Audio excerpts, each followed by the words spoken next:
be doing a dirt mission, not on the ice. So I'm going to switch over to the rough RT-35. And we're going to be doing a mission called Vertigo, which I believe is somewhere in the mountain states. Ah, here it is. Alright. So this one is a little bit different from the one we just did.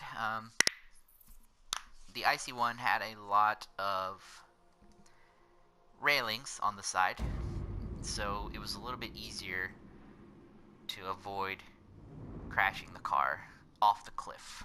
Now this one, you don't quite have the same luxury. There's going to be a lot of areas where there's no railing, and it's going to be easy to fall off. So we're going to have to really want to take it a little bit carefully. Now the RT-35, really good dirt car. It's incredibly fast.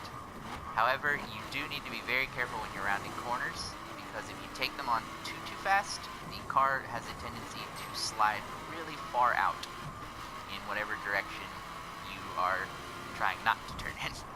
So you really want to be careful of that. If you can keep it under control, it's a really good dirt car. It's really fast. It accelerates like crazy. It has a good top speed. But it does take a little bit of practice. There are other dirt cars that handle a little bit better, such as the Skyline, and it's reasonably fast. It's a good practice car, and a solid car for dirt tracks, definitely. But I choose the RT-35 just because once you get it under control, once you learn how to make these corners, you can really just put the pedal to the metal and make good time. I've gone through this particular track without nitrous, with several different vehicles, and the fastest time I ever made was about 2 seconds faster than the slowest, and it was with the RT-35. So it's definitely the quickest car I could find, for me personally. Now, as any racing game, you should find a car you're comfortable with for sure. You shouldn't always go by what other people say is, oh, this is the fastest, this is the best car for this. You know, racing cars, they should always be the one you want to drive.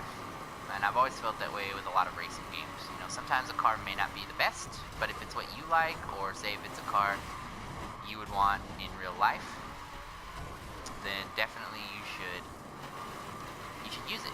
You know, you can be good with any car in any racing game. It just takes practice. You might want to adjust the tuning of the vehicle, you know, mess with the settings a little bit, but any car can be a really good car. Now, I'm sure you'll notice that back there I kind of had some trouble about to go off the cliff. I kind of took some of the corners a little too quickly, and that's the sort of thing that happens in this car. If you don't slow down when you really should, then the car will just continue to slide and push itself, and you will end up on the edge of a cliff. Definitely be careful around some of these corners. Like back there, you'll notice I jumped over a little bump because I went a little bit too far off to the side of the dirt. And those can really mess you up, because when you're in the air, you have absolutely no traction and no control over the car's direction. And on a course like this, that already has tight cornering and is up high, the edges of these cliffs, you really don't want that to happen. You really always want to be grounded and have as much control over the vehicle as you can possibly maintain. Now, the thing about these missions that I'm doing, they won't necessarily net you a lot of reputation points. The money will add up decently.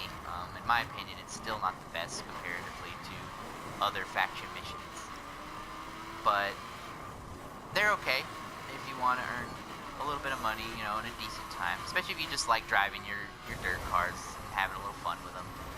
It's good for that. It's good practice.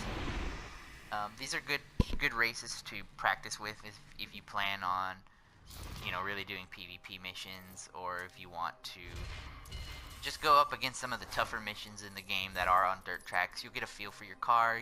You don't have to worry about other drivers getting in your way. You can really just see how the car handles and how it feels.